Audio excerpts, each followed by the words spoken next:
नमस्कारम, मैं हूं योगी नित्य और आज मैं आपको दूंगा माइग्रेन का पक्का इलाज विद प्रूफ। माइग्रेन का पक्का इलाज विद प्रूफ इसलिए क्योंकि मेरे पास, हालांकि मैंने ये जो आपको पहले भी एक बार नुस्खा दिया था, एक प्रयोग बताया था माइग्रेन ठीक करने के लिए, वही प्रयोग आज भी बताऊंगा। लेकिन आज मैं एक साधक का अनुभव भी आपको शेयर करूंगा। हालांकि मेरे पास डायरेक्ट तो रोजाना कई लोग आते हैं और बहुत सारे लोग जो ठीक हो गए हैं मैं उनको जानता हूं, लेकिन इस व्यक्ति ने अपना भाव प्रकट किया तो मेरे को लगा कि अगर मैं इस अनुभव को आपके साथ शेयर कर दूं तो आपके अंदर और ज्यादा मोटिवेशन आ जाएगी इस चीज को फॉलो करने की। तो आपका भी मन बनेगा कि हाँ मैं भी आजमाऊं, क्योंकि ये नुस्खा थोड़ा बनाना कठिन है तो कई लोग हिम्मत ही नहीं करते। लेकिन इस व्यक्ति ने कहा, इनका नाम है रौनक यादव। तो रौनक यादव लिखते हैं, इन्होंने इंग्लिश में लिखा है, आप स्क्रीन पे सामने देख सकते हैं, इनका पूरा कमेंट इन्होंने भेजा है, लेकिन मैं इसको हिंदी में बोलूंगा ताकि आप सबको समझ आ सके। तो इन्होंने कहा, गुरुजी नमस्कार, मैं आपको व्यक्तिगत रूप से नहीं जानता हूं और ना ही आप मुझे जानते हैं, पर आप में और हमारे परिवार के बीच एक बहुत अच्छा संबंध जुड़ गया है, तो मदद और मार्गदर्शन के रूप में। और इसी वजह से मेरी पत्नी 40 साल की उम्र, उनको 18 साल से माइग्रेन थी। हमने पूरे भारत में ही नहीं अपितु भारत के बाहर जाकर के भी इसका इलाज कराया, पर 3 महीने पहले आपका वीडियो देखकर मैंने तुरंत इलाज शुरू किया। हालांकि वो शॉर्ट में लिखा है उन्होंने, तो वो बताना चाहते हैं कि मैंने इलाज बहुत जगह कराया लेकिन हल नहीं मिला। तो फिर 3 महीने पहले उन्होंने मेरा वीडियो देखा और तुरंत इलाज शुरू किया। और जैसा कि आपने बताया था, बादाम और अखरोट को घोट करके वो बनाने का, पेय बनाने की विधि बताई थी, तो वैसा ही हमने बना करके किया। तो मैं अवश्य आपको धन्यवाद करना चाहता हूं इस समाधान के लिए, और पूरे आत्मविश्वास से मैं कहना चाहूंगा कि पिछले 3 महीने से मेरी पत्नी को एक भी बार माइग्रेन का दर्द नहीं हुआ। मैं अपने और अपने परिवार की तरफ से सच्चे दिल से धन्यवाद करता हूं, और मेरा विश्वास है कि बहुत सारे लोग भी इस प्रयोग से लाभ उठाएंगे। ये उनकी भावना थी, इसी भावना ने मुझे प्रेरित किया कि मैं वीडियो बनाऊं इस टॉपिक पे दोबारा से फिर। और कुछ क्वेश्चंस, क्वेरीज थी पिछली बार जब मैंने ये प्रयोग बताया था, तो बहुत सारे सवाल भी पूछे थे लोगों ने, तो वो सवाल भी आज क्लियर हो जाएंगे, ताकि आपको फिर डिटेल्ड इंफॉर्मेशन, ये उसी वीडियो का समझ लीजिए एक एडवांस वर्जन होगा जिसमें मैं पूरे क्वेश्चंस की भी, क्वेरीज की भी आपकी हल करूंगा। तो ये करना क्या है, ये प्रयोग क्या था, इस प्रयोग को हमने दुग्धामृत कहते हैं, और ये प्रयोग बड़ा ही सरल है। आपको ये कैसे करना है पहले मैं ये बता देता हूं। आपको इसके लिए लेने हैं 5 बादाम। बादाम कौन से? पिशोरी बादाम, छोटी वाली गिरी मिलती है, बड़ी गिरी आती है एक, अमेरिकन बादाम बोलते हैं उसको, उसमें इतनी ताकत नहीं है, ना ही उसमें इतने ऑयल्स हैं जो कि आपके ब्रेन को नरिश कर सके। इसलिए माइग्रेन के लिए आप कृपया ध्यान रखें कि छोटी बादाम की गिरी लेनी है, पिशोरी, देसी बादाम भी कह देते हैं उसको। तो 5 गिरियां लेनी है। हालांकि जो पुरानी लॉट रखा होता है कई लोगों ने, तो वो जितनी पुरानी हो जाएगी ये गिरी उतनी कड़वी हो जाएगी, इसलिए फ्रेश लेकर के आए। जो व्यक्ति अच्छा सामान बेचता है, किसी को गलत नहीं देता, वहीं से लाना। और ये 5 गिरियां और आधे अखरोट की गिरी। अखरोट आप जानते हैं बड़े आराम से आप सबके आसपास अवेलेबल होगा, ये भी आधी गिरी। 5 गिरी बादाम, आधी गिरी अखरोट। कांच का गिलास लेकर के रात को पानी डाल करके उसमें ये भिगो दें। पानी कितना डालना है? एक छोटा गिलास नॉर्मल वाला, उसमें ये भिगो दें, रात भर भीगा रहने दें, और सुबह उठकर इसके छिलका उतार लें, बादाम का भी अखरोट का भी, जहां तक हो सके उतार के छिलका। इसको आप पत्थर की खरल में डाल लें। पत्थर की खरल, जिसको हम इमाम दस्ता बोल देते हैं, मोर्टार बोल देते हैं, खरल बोल देते हैं, उसमें डाल करके लकड़ी के डंडे से इसको कूटना शुरू कर दें। जब ये चूरा हो जाए तो इसमें 2-4 चम्मच फ्रेश दूध डाल लें, उबाला हुआ, बॉयल किया हुआ गाय का दूध मिल जाए बहुत अच्छा। किसी इलाके में गाय का नहीं मिलता, भैंस का ही मिलता है, तो फिर कुछ नहीं, फिर कर सकते हैं, कोई हर्ज नहीं है। लेकिन प्रेफरेबली अगर गाय का दूध मिल जाए तो उसके जैसी नकल नहीं है। नहीं मिलता गाय का, भैंस का चल जाएगा, तो उसमें दूध डाला 2-4 चम्मच और घोटना शुरू कर दो। 5-7 मिनट घोटना, उसके बाद ये पेस्ट बन जाएगी बहुत नरम, बड़ी महीन। और इसको फिर घोटते जाना और धीरे धीरे ऊपर से दूध मिलाते जाना। इसमें दूध आहिस्ता आहिस्ता मिलाते गए और इसको 15 मिनट तक घोटते गए। दूध गर्म होना चाहिए, बहुत सड़ता हुआ नहीं, लेकिन गर्म होना चाहिए। घोटते घोटते 15 मिनट तक वो दूध जो गर्म था वो गुनगुना रह जाएगा। अगर आपको लगे कि गुनगुना नहीं रहा, ये तो ठंडा हो गया, तो ध्यान रहे फिर ज्यादा गर्म करके पहले उसमें डालना, ताकि वो 15 मिनट के अंदर गुनगुना हो जाए। तो 15 मिनट उसको घोटते जाना है। घोटना क्यों जरूरी है? क्योंकि आयुर्वेद कहता है मर्दनम गुणवर्धनम। जिस चीज को ज्यादा घोटा जाएगा, जितना ज्यादा घोटा जाएगा, वो उतनी ज्यादा ताकतवर हो जाएगी, उसका उस औषधि का वीर्य मजबूत हो जाएगा और वो आपको भी जल्दी असर करेगी। यानी अगर आप बादाम की गिरियां मुंह में डाल करके, अखरोट की गिरी मुंह में डाल के ऊपर से दूध पीते हैं और वो ऐसा 6 महीने करते हैं, तो वो जितने दिन, 6 महीने में वो जितना असर करेगी, इतना असर ये हो सकता है 15 दिन में कर जाए। इतनी ताकतवर है। मैं गलत नहीं कह रहा, कोई डींग नहीं मार रहा, ये प्रत्यक्ष है, मैंने खुद कई लोगों पे किया है। और जिनको माइग्रेन नहीं है, दिमाग की और कोई समस्या है, हाथ पैर कांपना या और कुछ ऐसा, नर्वस सिस्टम से रिलेटेड कोई प्रॉब्लम है, ब्रेन से रिलेटेड प्रॉब्लम है, और डिप्रेशन, स्ट्रेस, सब ले सकते हैं। ये स्वस्थ व्यक्ति भी पी सकता है। अगर किसी के लिए बना रहे हो तो बच्चा, बड़ा, बुजुर्ग सब पिए। तो ये आपने बना लिया 15 मिनट घोट करके, फिर इसको आहिस्ता आहिस्ता सिप सिप करके सुबह खाली पेट पी लें। और इसके साथ ले लें एक गोली ब्राह्मी बटी। ब्राह्मी बटी झंडू, बैद्यनाथ, डाबर, बहुत सारी कंपनियों की मिल जाती है। और अगर किसी देश में नहीं मिलती है तो आप मेधावटी ले सकते हैं। मेधावटी पतंजलि की है, आप ब्राह्मी बटी बाकी औषधियां जो बनाते हैं उनकी है। किसी कारण से ये नहीं मिलता तो पंसारी वाले से ब्राह्मी का चूर्ण ले लें, सिंपल, वो 1 चम्मच ले लें इसके साथ, ब्राह्मी का चूर्ण। और अगर ब्राह्मी का चूर्ण नहीं मिलता तो ब्राह्मी घृत मिल जाता है। ब्राह्मी घृत, ब्राह्मी के मिक्सचर में घृत बनाया होता है, तो घृत आप वो 1 चम्मच इसमें दूध में डाल सकते हो। लेकिन ध्यान रहे, अगर ब्राह्मी घृत यूज करोगे, घी यूज करोगे, तो फिर इसमें शहद मत डालना, क्योंकि शहद और घी इकट्ठे मिक्स करने से जहर बन जाते हैं। तो इसमें मीठे के तौर पे आप पतासा डाल सकते हो, मीठे के तौर पे आप मिश्री डाल सकते हो। चीनी का प्रयोग कम करना, चीनी एसिडिक होती है, चीनी आपको फिर दूध डाइजेस्ट नहीं होगा जल्दी। तो आप पतासा डालिए, मिश्री डालिए, बेशक बिना मीठे के लीजिए, शहद डाल सकते हो। अगर शहद डालोगे फिर इसमें घी मत डालना। तो घी ब्राह्मी घृत है, या तो ब्राह्मी घृत लेना है, या फिर आपने वो ब्राह्मी का चूर्ण लेना है, या ब्राह्मी बटी लेनी है, या मेधा बटी। मैं प्रेफर करूंगा ब्राह्मी बटी बेस्ट है। आप कोशिश करके पहले वही ढूंढें। किसी देश में नहीं मिलती तो फिर बाकी चीजों में से कुछ ढूंढ लेना। और किसी कारणवश कहीं किसी को कुछ नहीं मिलता अगर, तो ये केला, ये दूध का जो घोल है, यही अगर पी ले कोई व्यक्ति रोजाना सुबह खाली पेट और शाम को सूर्य ढलने के आसपास। अब आप कहेंगे जो सूर्य ढलने के आसपास बनाना है वो अलग गिरियां भिगोनी है, उसके लिए अलग बादाम अखरोट भिगोना है, बिल्कुल उसके लिए सुबह भिगोना है और वो शाम को बनाना है। और जो शाम को बनाना है उसके लिए सुबह भिगो दिया, और जो सुबह बनना है उसके लिए रात को भिगोना है। इकट्ठा एक रात को ही भिगो के नहीं रख देना कि चलो सुबह ये निकाल लेंगे आधी गिरियां, आधी शाम के लिए रख लेंगे, नहीं, वो अलग भिगोनी है, वो अलग भिगोनी है। उसका एक टाइम होता है कि 6-8 घंटे से ज्यादा भिगोया ना जाए ड्राई फ्रूट, इसलिए आपको अलग भिगोना है। फिर उसमें क्या करना है, आपको शाम को भी इसी तरह बना करके दोबारा से ले लेना है। बहुत ज्यादा क्रॉनिक प्रॉब्लम है तो 2 बार ले लो दिन में। और अगर आपको लगता है समस्या 5-6 महीने पुरानी है और इतनी ज्यादा फ्रीक्वेंट नहीं हो रही प्रॉब्लम, महीने में 2-4 अटैक ही आते हैं, ज्यादा नहीं, कईयों को रोज अटैक आते हैं, हफ्ते में 3-4 बार 5 बार अटैक आ जाते हैं, और इंजेक्शन के बिना तो बात ही नहीं बनती, फिर उनको 2 टाइम देते हैं हम। और अगर आपको लगे कि नहीं 1 टाइम ही मैं पहले पचा लूं तो बहुत है, तो पहले आप 1 टाइम ले लें। लेकिन जिनको ज्यादा समस्या है ब्रेन में, वो उनको हम 2 टाइम देते हैं। तो 2 टाइम से जल्दी लाभ होगा। पहला महीना 2 टाइम ले लो, बाद में फिर, क्योंकि ये 6 महीने लेनी होती है, तो पहला महीना 2 टाइम ले लो, बाद में फिर 5 महीने 1 बार कर देना, सुबह या शाम।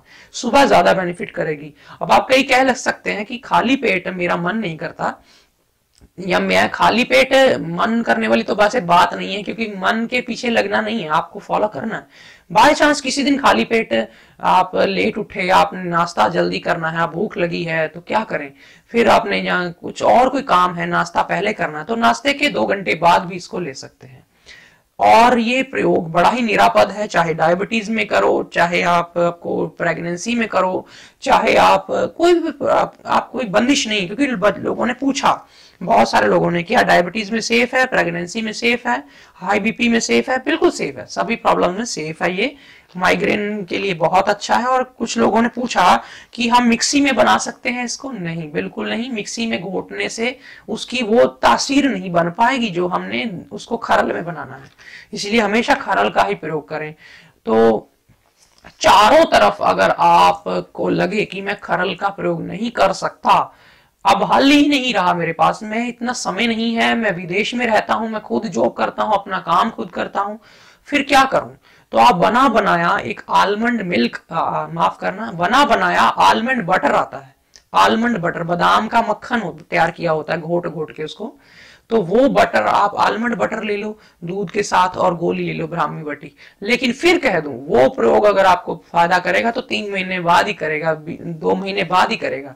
लेकिन जो ये विधि है, इस विधि से तो 3 खुराक में ही आपको एकदम दिमाग ठीक हो जाता है। कुछ लोगों को 3 दिन में, कुछ लोगों को 1-7 दिन में, हफ्ते भर में बड़े आराम आ जाता, समस्या बिल्कुल टलनी शुरू हो जाती है। लेकिन ध्यान रहे, ये नहीं करना कि 1 महीना कर लिया और अब मैं ठीक हूं, अब मैं छोड़ ही दूं, नहीं, फिर वापस आ जाएगी तकलीफ। क्योंकि दिमाग में बहुत साल तक अगर आपकी नरिशमेंट ना पहुंचे, बहुत ज्यादा ही परेशान हो जाए ब्रेन, तभी जाके दर्द शुरू होती है ब्रेन में, अदरवाइज नहीं। हालांकि कईयों को सिर दर्द के पीछे कारण होता है सिर में गैस चढ़ना या एसिड ऊपर उछलना, और भी कई कारण हो जाते हैं। गैस मत बनने दो, हल्का खाना खाओ, जल्दी सुबह नाश्ता करो, हल्का नाश्ता, हल्का लंच, थोड़ा थोड़ा पच जाए जो 3 बार, ऐसे इतना खाओ। लेकिन स्ट्रेस ज्यादा ना लो, बहुत ज्यादा टीवी और ये सब चीजें इनका प्रयोग ना करो, हर वक्त मोबाइल पे मत चिपके रहो, और नींद अच्छी लो, रात को जल्दी सो जाओ, और सुबह सुबह अखबारें ना पढ़ो, 12 बजे के बाद ही ऐसी चीजों को देखो, और अपना सिर ना खपाओ इन चीजों में। हल्का सूदिंग म्यूजिक सुनो, प्राणायाम करो सुबह शाम, अनुलोम विलोम जितना हो सके 10-10 मिनट, 15-15 मिनट, और वज्रासन में बैठा करो खाना खा करके, खाना डाइजेस्ट होगा, गैस नहीं बनेगी। साथ ही साथ ये आंखों के ऊपर जो आईब्रो हैं, इनको पकड़ करके ऐसे कस के दबा लेना 2-4 मिनट डेली, सुबह शाम, सुबह शाम। जब सिर दर्द होनी शुरू होए उससे पहले भी करना शुरू कर दो इसको, 2-4 मिनट, 5 मिनट। तो आप ऐसे दबाना इसको, जैसे आटे की कोई जोत बनाते हैं ना, हम एक दिया बनाते हैं आटे का, तो उसको बनाते वक्त हम उसके किनारे गोल करते हैं, उसी तरह इस तरह से हाथों से इसको कस के ऐसे शुरू से लेके आखिर तक आंखों को दबा लेना, ऐसे आंखों के बीच से फिर ऐसे गंदगी बाहर निकाल देना। तो ये, इससे भी ब्रेन रिलैक्स होगा। रात को सोने से पहले हल्का सा सिर में मालिश कर लेना सरसों के तेल से, या कोई भी तेल, वैसे मैं कहूं अगर आंवले का तेल प्रयोग करें तो बहुत ही अच्छा, नारियल का भी कर सकते हैं, बादाम का भी कर सकते हैं, जिस जगह पे रहते हो, जैसी तस्वीर है आपकी, उसी हिसाब से जो सूट करता है, आपको अच्छा लगता है वही यूज करो। तो ये सिर की मालिश हो गई। फिर आप वॉक जरूर करें खाना खाने के बाद, डिनर के बाद खास ये ध्यान रखिए, सुबह खाली पेट करें वॉक, अच्छी बात, नहीं कर पा रहे कोई बात नहीं, लेकिन डिनर के बाद वॉक जरूर करें, और प्राणायाम मिस ना हो कभी भी, अनुलोम विलोम खास। ये छोटी छोटी बातें थी। फिर किसी ने प्रश्न पूछा कि इसके लिए यही बात दोबारा पूछ ली फिर किसी ने कि मेरा वेट तो नहीं बढ़ जाएगा इससे? बिल्कुल नहीं बढ़ेगा, ये सेफ है।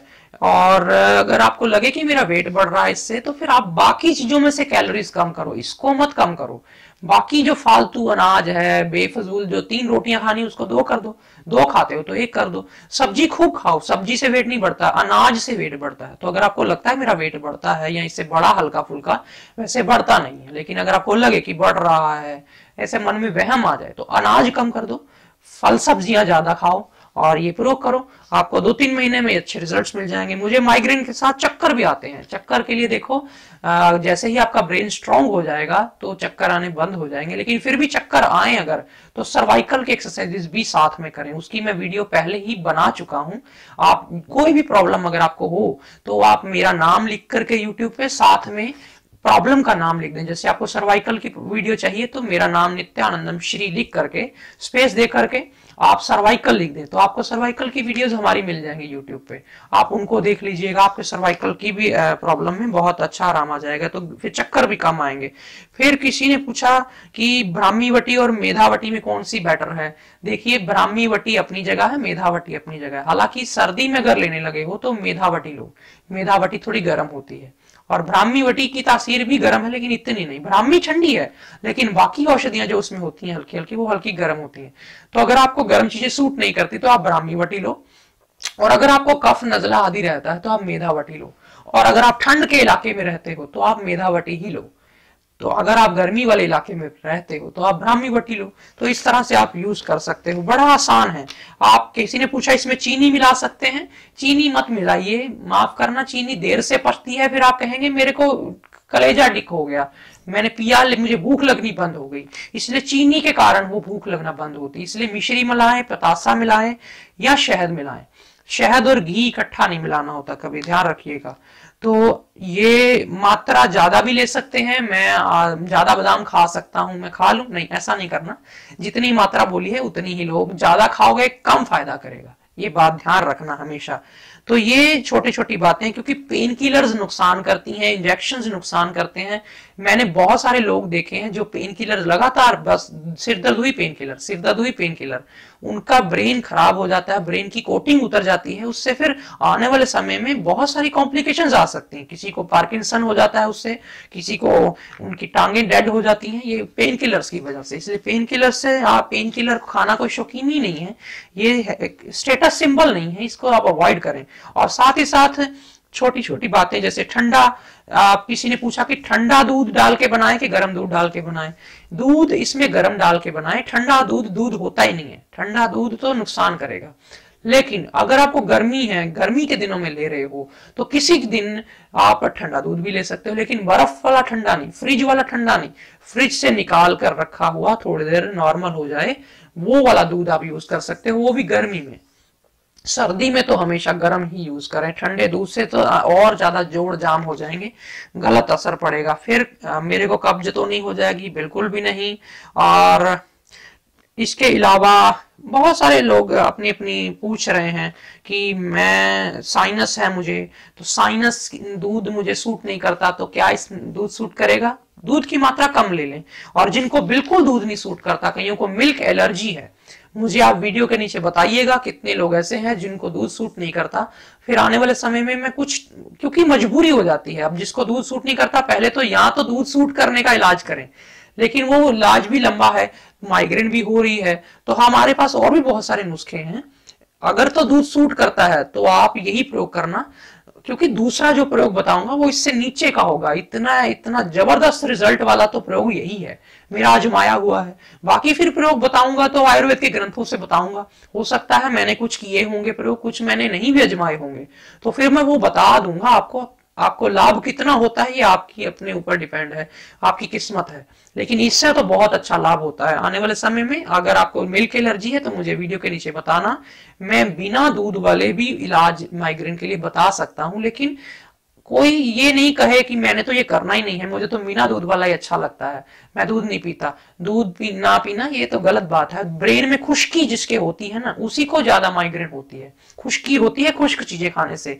सादा खुश्क ड्राई फ्रूट नहीं खाना कभी भी, ना ही आपने ज्यादा चाय पीनी है, ना ज्यादा ग्रीन टी पीनी है, ग्रीन टी बहुत खुश्क होती है, इसलिए माइग्रेन वाले कभी ना पिए। खुश्क चीजों में और भी बहुत सारी खुश्क चीजें होती हैं, आप ये ध्यान रखिए कि बस जो गर्म ज्यादा है या खुश्क ज्यादा है चीज, उसका सेवन कम करें। गाय का घी लें, हल्का फल सब्जियों का प्रयोग करें, जिंदगी को सही रास्ते डालें, कोई बड़ी प्रॉब्लम नहीं होती। ये व्यक्ति यही सोचता कि मैंने अब ठीक नहीं होना, ऐसा कुछ नहीं है। ऐसे हजारों लोग ठीक हो गए हैं और आगे भी हजारों लाखों होंगे, ऐसी सबके लिए मेरी शुभकामना है। आप इस प्रयोग को करिएगा और फिर मुझे बताइएगा कि आपको क्या लाभ हुआ, और अगर कोई कमी रहे, कोई दिक्कत आए तो भी बताइएगा, मैं कोशिश करूंगा उसका हल कर सकूं, समाधान कर सकूं। और अगर आपकी भी कोई समस्या ठीक हुई है हमारे प्रयोग करने से, या आपने जो कुछ भी अभी तक हमसे सीखा और उससे क्या क्या लाभ हुए, आप भी अपना एक्सपीरियंस शेयर करिए, मैं उस पर भी वीडियो बनाने की कोशिश करूंगा। अगर वो वीडियो मोटिवेशनल हो सकती होगी, अगर आपके विचार किसी की जिंदगी को सरल बना सकते होंगे, तो मैं उस पर वीडियो जरूर बनाऊंगा। आज फिलहाल इतना ही, नमस्कारम।